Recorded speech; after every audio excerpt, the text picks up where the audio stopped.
From the top of a 60 metre high building the angle of depression of the top and bottom of the tower. ये आप खुद बनाएंगे, मैं diagram बताऊंगा आपको, क्योंकि ये क्वेश्चन में ऐसा टाइप का क्वेश्चन मैंने एनसीईआरटी में करवाया हुआ है। बोल रहा है from the top of a 60 metre high building, देखिए एक 60 मीटर की बिल्डिंग है, the angle of depression of the top and bottom of the tower,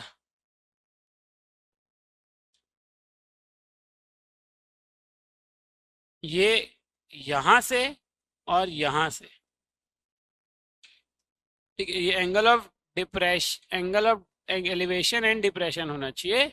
तो बोल रहा है यहां से जो ये जो एंगल बन रहा है, ये यहां से जो एंगल बनाएगा ये 60 डिग्री है, बोल रहा है। तो ये भी अपन इसको बना लेंगे, तो ये क्या हो जाएगा, 60 डिग्री हो जाएगा। और यहाँ से जो है 45 डिग्री है, तो ये भी कितना हो जाएगा, 40। सेम क्वेश्चन मैंने करवाया हुआ है लगभग लगभग। ये 60 है तो ये भी 60 हो जाएगा। इसको आपको x लेना है और इसको आपको x तो बाद में, चलो x नहीं भी लोगे तो भी चल जाएगा, कोई दिक्कत नहीं है। ठीक है, इसका नाम आप a भी दे दीजिए, टावर का नाम आप PQ दे दीजिए, इसका नाम आप m दे दीजिए और इसको सॉल्व कर दीजिए। इंट्रोडक्शन टू ट्रिग्नोमेट्री में क्या था ना, चीज़ें जो हैं आपको अलजेब्रा और बेसिक मैथमेटिक्स और कैलकुलेशन ये सब चीज़ मांगती है ना। और साथ ही साथ जो उसका लास्ट एक्सरसाइज है उसमें तो बहुत कठिन परिश्रम मांगता है। बट एप्लीकेशन ऑफ ट्रिग्नोमेट्री में ऐसा है कि सबसे पहले तो आपको ये समझना पड़ेगा कि वो बोल क्या रहा है ना।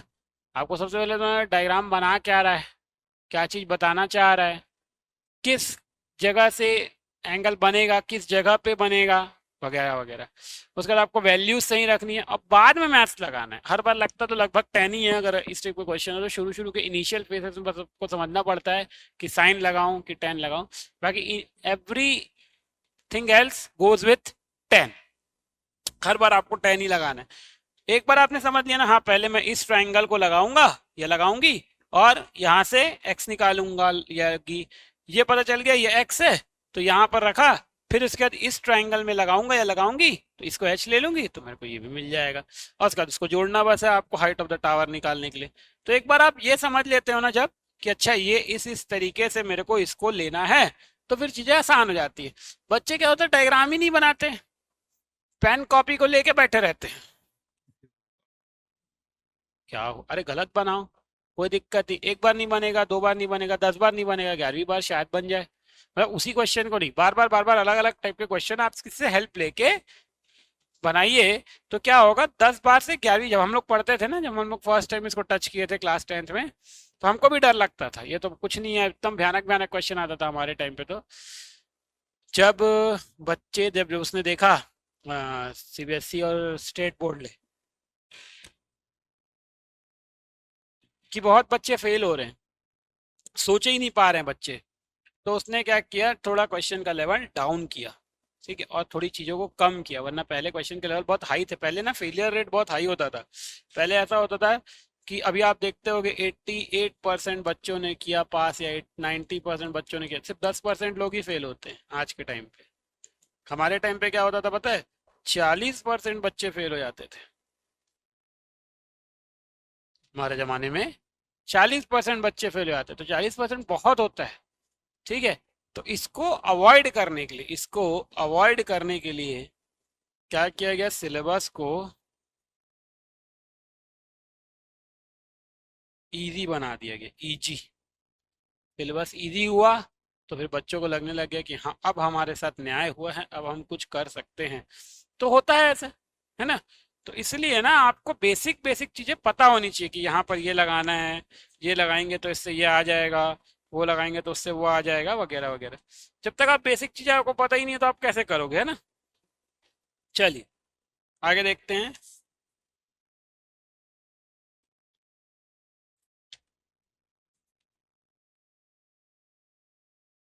अगला क्वेश्चन, ये आप खुद बनाएंगे इसको।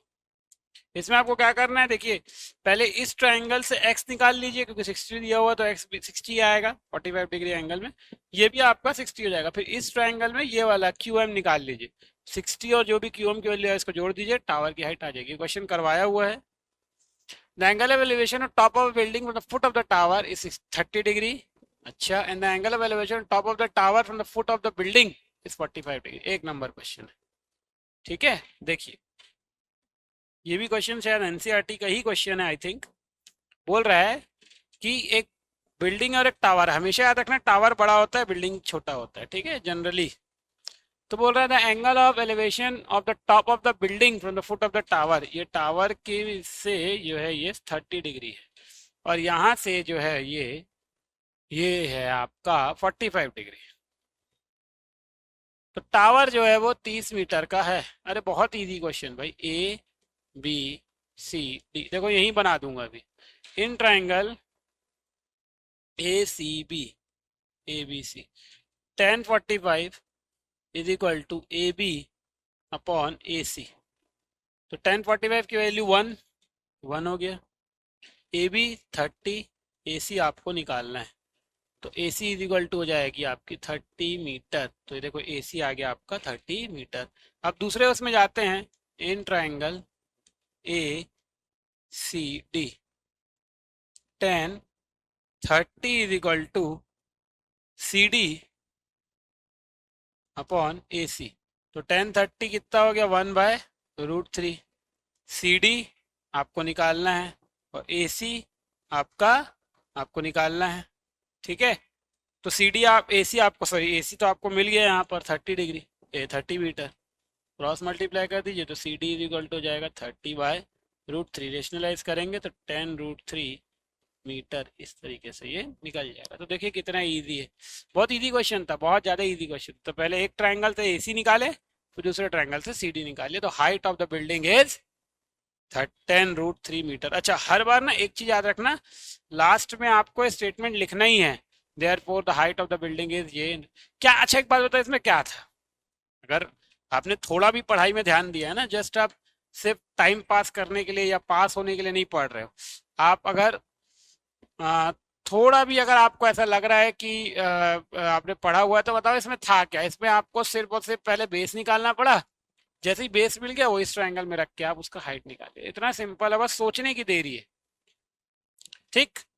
चलिए, shadow of a tower standing on a level ground is found to be 20 metre when longer when the sun altitude is 45 than when it is 60 degree. Find the height of the tower. अच्छा देखिए, अब यहाँ पर आप ध्यान से देखिएगा, इस क्वेश्चन बोल रहा है कि एक टावर है ना। अब टावर की हाइट अब जो भी हो सकती है, बोल रहा है कि जब ये 45 डिग्री बना रहा था, सन जिस समय 45 डिग्री का एलिवेशन में था, तो इसकी जो हाइट है, टावर की जो लेंथ है, शेडो की जो लेंथ है, वो 20 मीटर लॉन्गर थी कंपैरेटिवली जब 60 डिग्री बना रहा था। तो याद रखना पास वाला एंगल बेटा ज़्यादा होता है, दूर वाला एंगल कम होता है। तो ये बोल रहा है 20 मीटर था। अब मैं थोड़ा एक्स लेके बनाऊंगा, ठीक है। आप ना उसको ये मैं ना एक्स लेके बनाऊंगा, वो आसान पड़ता है मेरे को। इसको एक्स लूंगा मैं और इसको एच लूंगा, ठीक है। आप पूरा ए बी बी क्यू ऐसा लिख के बनाएंगे, आप ऐसे नहीं बनाएंगे। मैं बहुत सारे क्वेश्चंस कर चुका हूँ, तो मेरे को इतनी लिबर्टी देनी पड़ेगी आपको कि ठीक है सर थोड़ा छूट ले लीजिए और एक्स वगैरह लेके बना लीजिए, है ना। तो अगर देखिए इसमें मैं जाऊं तो in triangle A B Q 1060 लेंगे, परपेंडिकुलर है एच, बेस है एक्स। 1060√3 होता है तो एच इज इक्वल टू हो जाएगा √3x। ये √3 होता है, एक्स इधर मल्टीप्लाई हो तो √3x हो गया फर्स्ट इक्वेशन। अब दूसरे ट्राइंगल में जाते हैं, in triangle A B P 1030 H upon, देखिए ध्यान से देखिए 20 + x है। ये पूरा बेस जो है 20 भी है और x भी है, इसलिए 20 + x कर दिया। तो 1030 की वैल्यू 1/√3, h की वैल्यू √3x और इसकी वैल्यू 20 + x। क्रॉस मल्टीप्लाई कर दीजिए, ठीक है। जैसे ही आप क्रॉस मल्टीप्लाई करेंगे तो हो जाएगा 20 + x is equal to 3x। कैसे 3x, ध्यान से देखो, यहाँ पर ये √3 ये √3 से मल्टीप्लाई हो गया तो क्या आ गया, 3 आ गया, x इधर आ जाएगा तो 20 इज इक्वल टू हो जाएगा 3x - x। तो 2x is equal to 20, x is equal to 10 metre. तो अपने को h निकालना है। h क्या है, h इज इक्वल टू है, देखिए ध्यान से, h इज इक्वल टू है √3x। तो इतनी चीजें आपको बनानी है, ठीक है। और जो स्टैंडर्ड के क्वेश्चन है बीच बीच में आए थे, अब ये क्वेश्चन जो ये वाला क्वेश्चन स्टैंडर्ड का है जो अभी हमने बनाया है ना, इसके पहले जो हमने क्वेश्चन बनाया था वो स्टैंडर्ड का क्वेश्चन है, ठीक। तो ऐसे सबसे पहले जो स्टार्टिंग में मैंने बनाया ना वो हाईवे वाला क्वेश्चन, वो स्टैंडर्ड का है। एक चीज आपको ध्यान में रखनी है बस, कि कहाँ से डायग्राम कैसा बन रहा है, कितना एंगल, गलत एंगल नहीं लेंगे, इतना अगर आपको याद रहेगा तो बहुत इजीली बन जाएगा। और बेटा practice makes a person perfect, ठीक है। प्रैक्टिस करते रहिए और क्वेश्चन बनाइए, एनसीईआरटी में आपको इतने ही मिलेंगे। आर डी शर्मा खोलिए, बहुत कठिन क्वेश्चन नहीं है, थोड़ा सा दिमाग लगाएंगे तो बन जाएगा।